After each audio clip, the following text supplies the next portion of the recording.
Hi அனைவருக்கும் sweet வணக்கம்.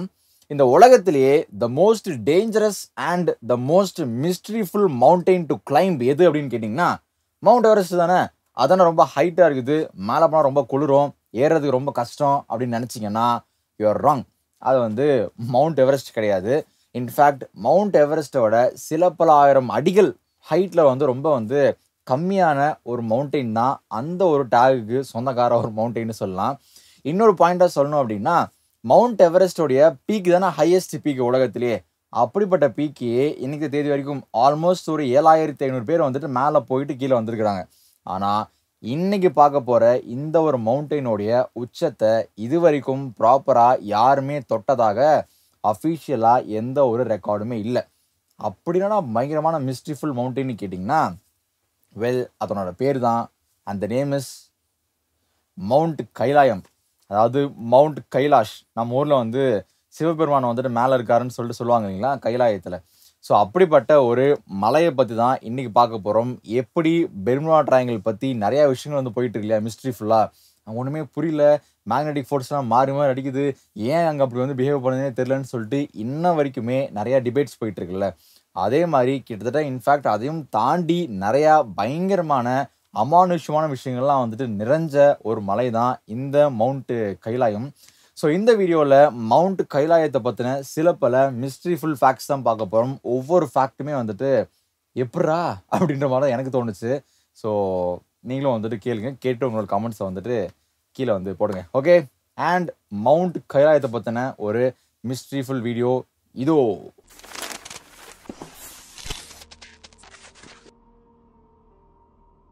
First of all நம்ம அந்த கம்பேரிசன்லேருந்தே வந்துடுவாங்களே. மவுண்ட் எவரெஸ்ட் இருக்கு இல்லைங்களா, அதோடைய ஹைட்டாக எவ்வளோ சொல்கிறாங்கன்னா 8849 மீட்டர். இந்த மேலே பீக் வரைக்கும் நான் சொல்கிறேன். ஸோ அப்படி இருக்கும்போது நம்மளுடைய மவுண்ட் கைலாயம் பார்த்தீங்கன்னா 6638 மீட்டர் தான். எப்படா ஹைட்லேயும் ரொம்ப கம்மியாகவே இருக்குது, அவ்வளோ ஹைட்டும் கிடையாது. அப்படி இருக்கும்போது ஏன் அவ்வளோ மிஸ்ட்ரிஃபுல்லான பிளேஸாக அது கருதப்படுதுன்னு கேட்டிங்கன்னா அதை பற்றி தான் அடுத்து வரிசையாக பார்க்க போகிறோம். த ஃபர்ஸ்ட் ஃபேக்ட் நம்ம ஒரு கதையிலேருந்து ஆரம்பிக்கலாமே. நான் சொல்லியிருப்பேன் அந்த ஷார்ட்ஸில் நினைக்கிறேன். ஸோ 20th செஞ்சுரியில் ஒரு சில சைபீரியன் நாட்டை சேர்ந்த இந்த மலை ஏறுற குரூப்ஸ் அப்படியே இந்த மலையை ஏற ஆரம்பிக்கிறாங்க. அப்படின்னா அந்த மலையில் இருக்கு நம்ம போய் பார்க்கலான்னு சொல்லிட்டு ஏற ஆரம்பிக்கிறாங்க. அவங்க ஏற ஆரம்பிக்கும்போது அவங்களுக்கு நிறையா சிக்கல்கள் வருது. பயங்கரமாக ஸ்னோஃபால் ஆகுது, நிறையா தரங்கள்லாம் வருது. ஒரு வழியாக ஓரளவுக்கு கிளம்பி ஒரு சர்டன் பாயிண்ட்டுக்கு அப்புறம் மேலே போக ஆரம்பிச்சிடுறாங்க. அப்படி மேலே போக ஆரம்பிக்கும்போது ஒரு சில மணி நேரங்கள் தான் ஆயிருக்கு அவங்க அந்த மலை ஏற ஆரம்பிச்சு. அப்படி இருந்த போதிலும் அவங்களோட ஹேர்லாம் இருக்கும் பார்த்தீங்களா, அந்த தாடி முடி நகலாம் வளரும்ல, அது எல்லாமே ஏதோ ஒரு 2 வாரம் 3 வாரம் அந்த மலையிலேயே இருந்த அளவுக்கு அவ்வளோ ஃபாஸ்ட்டாக வளர்ந்துருக்கு. இதனால் ஒன்றுமே புரியலான்னு சொல்லிட்டு அதுக்கப்புறம் கொஞ்சம் நேரத்துக்கு அப்புறம் பதட்டத்தில் சரி சம்திங் ஏதோ ரிஸ்க்காக இருக்குது, நம்ம கிளம்பி கீழே போயிடலான்னு சொல்லிட்டு கீழே வந்திருக்கிறாங்க. வந்ததுக்கப்புறம் அவங்க மலை ஏறினாங்க பார்த்தீங்களா, அங்கேருந்து ஒரு வருஷத்துக்குள்ளேயே அவங்க இறந்து போயிருக்கிறாங்க. அந்த க்ரூ யாரெல்லாம் மேலே போய் ஏறினாங்களோ அந்த மொத்த க்ரூவும் மண்டையை போட்டிருக்குது. அதுவும் எப்படி இறந்தாங்கன்னு கேட்டிங்கன்னா ஏஜ் ஆகி, அதாவது வயசாகி. அந்த மலை ஏறும்போது அவங்களுக்கு வயசு கிட்டத்தட்ட ஒரு 30-35 தான் இருந்திருக்கும். ஆனால் ஒரு வருஷத்துக்குள்ளேயே அவங்களுக்கு வயசு பார்த்திங்கன்னா ஆல்மோஸ்ட் 70 வயசு ஆன மாதிரி அவங்க உடம்புலாம் சுருங்கி ஒரு மாதிரி இறந்து போயிருக்கிறாங்க. இது உண்மையாக போயன்றது தெரில. நிறைய இடங்களில் இந்த ஒரு பாயிண்ட் பார்த்தீங்கன்னா மிஸ்ட்ரிஃபுல் பாயிண்டாக போட்டிருக்கு. அதுக்கான ரீசன் ஏன்றது இன்ன வரைக்கும் ஒரு மாதிரி மர்மமாகவே தான் இருக்குது.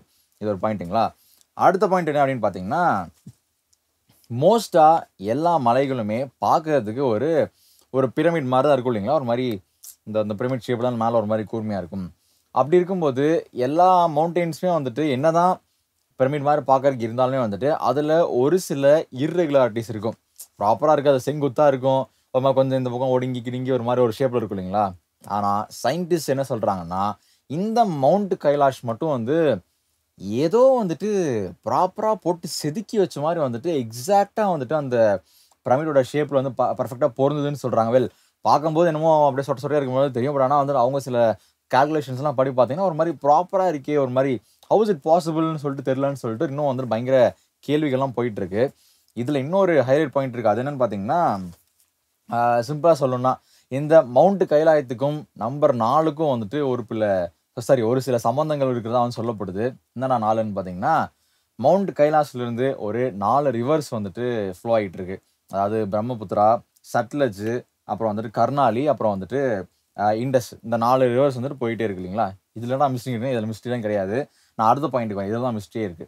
இந்த 4 ரிவர்ஸுமே 4 சைடில் வந்துட்டு 4 டைரக்ஷனில் ஃப்ளோ ஆகுது. பேசிக்காக நார்த்து, வெஸ்ட்டு, சவுத், ஈஸ்ட்னு சொல்லிட்டு 4 டைரக்ஷனல் ஃப்ளோ ஆகுது. அப்படி ஃப்ளோ ஆகும்போது இந்த மவுண்டெயினுக்கு பார்த்தீங்கன்னா 4 சைட் இருக்கு இல்லையா? பேசிக்காக எல்லா மவுண்டெயினுக்கும் 4 பக்கம் இருக்கும்ல. அப்படி இருக்கும்போது ஒவ்வொரு பக்கமும் ஒவ்வொரு கலரில் வந்து இருக்குன்னு சொல்கிறாங்க. என்னது புரியல அப்படின்னு கேட்டிங்கன்னா, ஆமாம், அது ஒரு பாயிண்டாக சொல்கிறாங்க.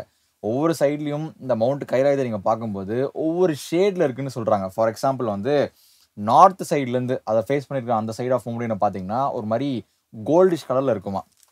அடுத்தது சவுத் சைடை ஃபேஸ் பண்ணியிருக்கிற அந்த ஒரு ஃபேஸ் பார்த்தீங்கன்னா கிட்டத்தட்ட ஒரு மாதிரி ப்ளூ ஸ்டோனில் இருக்குமா. ஈஸ்ட் வந்து கிறிஸ்டல் மாதிரி ஒரு மாதிரி ஒயிட் கலரில் மின்ற மாதிரி இருக்கு போல். அதுக்கப்புறம் வந்து வெஸ்ட்டு வந்து ஒரு மாதிரி ரூபி கலரில், அதுக்கு அந்த கலர் மென்ஷன் பண்ணுறாங்க. ஸோ அந்த கலரில் இருக்கான். என்னடா ஒவ்வொரு சைடும் ஒவ்வொரு கலரில் இருக்குது அப்படின்னு கேட்டிங்கன்னா, மேபி ஓகே, அந்த வெதருக்கு ஏற்ற மாதிரி, அந்த சன்லைட்டுக்கு ஏற்ற மாதிரி, அங்கங்கே ரிஃப்ளெக்ஷனுக்கு ஏற்ற மாதிரி வந்துட்டு கலர் மாறுதுன்னு சொன்னாலுமே வந்து குறிப்பாக சவுத் ஜோன் இருக்குது பார்த்தீங்களா, அந்த மலையோட சவுத் சைடு, இங்கே தான் பயங்கரமான வந்துட்டு பனிப்பொழிவெல்லாம் இருக்குது. ரொம்ப வந்துட்டு ஒரு மாதிரி ரொம்ப குளிர்லாம் பயங்கரமாக இருக்குன்னு சொல்கிறாங்க. சரி, இருந்துட்டு போட்டுமே, சூரியனுக்கு ஆப்போசிட்டில் இந்த சைடு இருக்கும், அதனால ரொம்ப வந்துட்டு கோல்டாக இருக்குன்னு கேட்டிங்கன்னா, சவுத்து சைடு தான் வந்து சூரியனை பார்த்த மாதிரி இருக்குது. நார்த் சைடு தான் வந்துட்டு சூரியனை பார்க்காத மாதிரி இருக்குது. ஆனால் ஆப்போசிட்டாக வந்து செயல்படுது. பேசிக்காக சூரியன் எந்த சைடை பார்த்துட்டு இருக்கோ அந்த சைடு தானே ரொம்ப வந்துட்டு ஹீட்டாக இருக்கணும், ரொம்ப வந்துட்டு பனிலாம் அதிகமாக இருக்கக்கூடாதுல்ல பனி பேசிக்காக. ஆனால் இங்கே அப்படியே ஆப்போசிட்டாக இருக்குது. சவுத் சைடில் அதிகமாக பனி பெய்யுது. நார்த் சைடு, அதாவது எந்த சைடு சூரியனை பார்க்கலையோ அந்த சைடில் வந்துட்டு அதிகமாக ஹீட் இருக்குது. அதிகமாக வந்துட்டு அந்த கோல்டன் கலர் டச் எல்லாம் வந்துட்டு அங்கே இருக்குது. ஒன்றுமே புரியலையே அப்படின்னா, எல்லா பாயிண்ட்டுமே ஒன்றுமே புரியலன்ற மாதிரி தான் இருக்கும். நம்ம வந்துட்டு அடுத்த பாயிண்ட்டுக்கு போவோமே. மேக்னெட்டிக் ஃபோர்ஸ் இன்ன வரைக்குமே வந்துட்டு நிறையா வந்து இந்த பிளெயின்ஸ் எல்லாம் மேலே போகிறதுக்கு, அதுவும் குறிப்பாக இந்த மவுண்ட் கைலாயத்துக்கு மேலே போகும்போது வந்து அவங்களோட அந்த இந்த ரேடார் அந்த சிக்னல்லாம் பார்ப்பாங்க இல்லைங்களா, அதெல்லாம் வந்து டிஸ்டர்ப் ஆகுது அப்படின்றத வந்துட்டு இன்ன வரைக்கும் நிறைய பேர் சொல்கிறாங்க. அதிலும் குறிப்பாக மேலே வந்து மலை ஏற போயிருப்பாங்க இல்லைங்களா, அவங்க காம்பஸ் யூஸ் பண்ணாங்க அப்படின்னா ஒரு சில பாயிண்ட்டுக்கு அப்புறம் மவுண்ட் கைலாஷில் போகும்போது அந்த காம்பஸே வேலை செய்யாதான், நார்த்தே காட்டுறதுன்னு சொல்கிறாங்க. அப்படியே ஜாக்ஸ்பரோட காம்பஸ் மாதிரி வந்துட்டு மாற்றி மாற்றி காட்டி வைப்பான்ற மாதிரி வந்து ரொம்ப வந்துட்டு அந்த மேக்னெட்டிக் ஃப்ளக்சுவேஷன் அங்கே ரொம்ப அதிகமாக இருக்குன்னு சொல்கிறாங்க. இதுக்கான காரணமும் வந்துட்டு சரியா இன்ன வரைக்கும் சொல்லப்படல. அடுத்த பாயிண்ட்டு, இது நிஜமாவே எனக்கு வந்துட்டு ஹவு இஸ் இட் பாசிபிள்ன்ற மாதிரி தான் இருக்குது. இந்த மலையோட சவுத் சைடு நம்ம ஆல்ரெடி பார்த்தோம் இல்லைங்களா, அந்த ரொம்ப பனி பெய்யுற அந்த சைடு, அந்த சைடில் இந்த ஸ்வஸ்டிகா சிம்பிள்னு சொல்லுவாங்கள்ல, இந்த ஒரு மாதிரி இப்படி போடுவோமே, இப்படி போட்டு இப்படி எல்லாம் வரும் இல்லையா, அந்த சிம்பிள் வந்து அந்த மலையில் அதாவது பை நேச்சுரலாகவே வந்துட்டு இருந்திருக்குன்னு சொல்கிறாங்க. நேச்சுரலாக இருந்துச்சா இல்லை ஏதாவது போட்டாங்களான்னு தெரில. குறிப்பாக ஈவினிங் டைமில் அந்த பனிலாம் கொஞ்சம் அப்படியே வந்து செட்டில் ஆகும்போது இன்னுமே வந்து ப்ராப்பராக தெரியும்னு சொல்கிறாங்க. ஸ்வஸ்டிகா சிம்பிள் அந்த மலையில் அப்படியே வந்துட்டு பதியப்பட்டிருக்குன்னு சொல்கிறாங்க.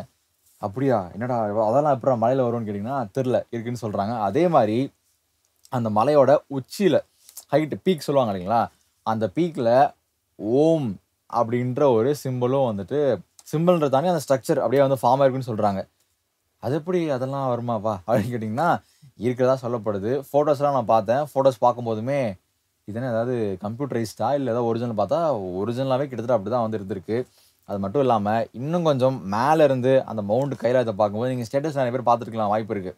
அந்த மவுண்ட் கைலாயம் பார்க்குறதுக்கே வந்துட்டு சிவன் அவர்களுடைய மூஞ்சி வந்து அது மேலே அப்படியே இம்ப்ரிண்ட் பண்ண மாதிரியும் ஒரு ஒரு பிம்பம் வருது. அதை நம்ம நினச்சிட்டே பார்க்கறோம், அப்படி தெரியுதா இல்லை என்னமோ தெரியல. பட் எனிவேஸ் அது பார்க்கறதுக்கு கொஞ்சம் அது மாதிரி இருக்குது. நான் என்னென்னமோ சொல்கிறேன்னா இருக்குது, இதெல்லாம் இருக்குது, உண்மைதான், பொய்லாம் சொல்லலை. அடுத்த பாயிண்ட் என்ன பார்த்தீங்கன்னா, இன்னுமே வந்து ரொம்ப ஸ்ட்ரேஞ்சான விஷயம் என்னன்னு கேட்டிங்கன்னா, மவுண்ட் கைலாஷ் இருக்குது பார்த்தீங்களா, கைலாயம், இந்த இடத்துல இருந்து ஒரு சில முக்கியமான இடங்கள்லாம் வந்துட்டு ஒரே தூரத்தில் இருக்குது. என்னடா அது என்ன சொல்கிறேன், மவுண்ட் கைலாஷ்லேருந்து அந்த ஸ்டோன் அந்த பில்டிங் சொல்லுவாங்க இல்லைங்களா, ரொம்ப ஃபேமஸாக இருக்கும் க்ரீக்கில் சொல்லுவாங்க, அந்த ஸ்டோன் ஏஜ் சொல்லுவாங்க இல்லையா. ஸோ அந்த இடம் பார்த்தீங்கன்னா கிட்டத்தட்ட 6666 கிலோமீட்டர் தூரத்தில் இருக்குது. ஓகே, அதே மாதிரி மவுண்ட் கைலாயத்திலிருந்து நார்த்து போல் அதுவுமே 6666 கிலோமீட்டரில் இருக்குது. சேம் ஆஸ் சவுத் போலும் அதே வந்து கிலோமீட்டரில் இருக்குது. இன்னொரு எக்ஸ்ட்ரா பாயிண்ட் என்னென்னு பார்த்தீங்கன்னா, மவுண்ட் கைலாயத்தோடைய மொத்த ஹைட்டு, அந்த ஹைட் இருக்கும் பார்த்தீங்களா, அது வந்துட்டு பேஸ்மெண்ட்லேருந்து 13,332ன்னு சொல்கிறாங்க. சரி, இதை வந்து 2ஆல் டிவைட் பண்ணிங்க அப்படின்னா சேம் 6666 தான் வருது. ஸோ இந்த 6666ன்ற இந்த 666 நம்பர் வந்துட்டு என்ன குறிக்குது? ஆர் வந்துட்டு இது நேச்சுரலா நடந்துச்சா? இல்ல ஏதோ ஒரு ரீசனுக்காக வச்சாங்களான்றதும் வந்து இன்ன வரைக்கும் மிஸ்ட்ரியா தான் போயிட்டு இருக்குது. என்னடா என்னென்னமோ சொல்றியான்னா, இருக்குது. இதெல்லாம் நிஜம் தான், நிஜம் தான். அடுத்த பாயிண்ட்டுக்கு வரேனே. குறிப்பா மவுண்ட் கைலாயத்துல ஒரு 2 லேக் இருக்கிறதா சொல்றாங்க. அந்த பாண்ட் மாரி இருக்கும் பார்த்தீங்களா? லேக். அந்த லேக் வந்துட்டு ஒண்ணு வந்துட்டு மன்சோர்வார்ன்னு ஒரு லேக்கு. இன்னொன்னு வந்துட்டு ரக்ஷட்டால்ன்ற ஒரு லேக்கு. இருந்துட்டு போட்டோம். அதனால என்ன அப்டின்னா, இங்கேயே ஒரு பயங்கரமான ஒரு கான்ட்ரடிக்ஷன் இருக்குது. இந்த மன்சரோவர்னு ஒரு லேக் சொல்றோம் பார்த்தீங்களா? அந்த லேக் வந்து எல்லா காலகட்டத்திலுமே வந்துட்டு எவ்வளோதான் வந்து பயங்கரமா குளிர் அடிக்கட்டும், எவ்வளோதான் வெயில் அடிக்கட்டும், அந்த லேக் வந்து வத்தாம ஃப்ரெஷ் வாட்டர் லேக்கா வந்துட்டு எப்பவுமே இருக்குன்னு சொல்றாங்க. சரி ஓகே. அப்படி என்ன? சரி ஏதோ ஒரு அங்க ஏதோ டெம்பரேச்சர் இருக்கு போல. சரி ஓகே அப்டின்னீங்கன்னா, இந்த அந்த மன்சரோவர் லேக்குக்கு ரொம்ப பக்கத்திலேயே இன்ஃபாக்ட் ஒரு காலகட்டத்தில வந்துட்டு இந்த 2 லேக்குமே வந்து ஒரே லேக்கா தான் இருந்திருக்கு. அதுக்கப்புறம் ஏதோ இந்த மலையெல்லாம் ஏறி இறங்கி டெக்டானிக் பிளேட்ஸ்லாம் மூவ் ஆகுறதுல வந்துட்டு 2 லேக்கா பிரிஞ்சிருக்கு. அப்படி பிரிஞ்ச அந்த ரக்ஷத்தான லேக் பார்த்தீங்கன்னா, டோட்டலா ஆப்போசிட். ரொம்ப வந்துட்டு சால்ட் கன்டென்ட் அதிகமாக எந்த ஒரு உயிரினங்களும் வந்துட்டு வாழ்றதுக்கு தகுதியற்ற ஒரு லேக்கா வந்து மாறியிருக்கு.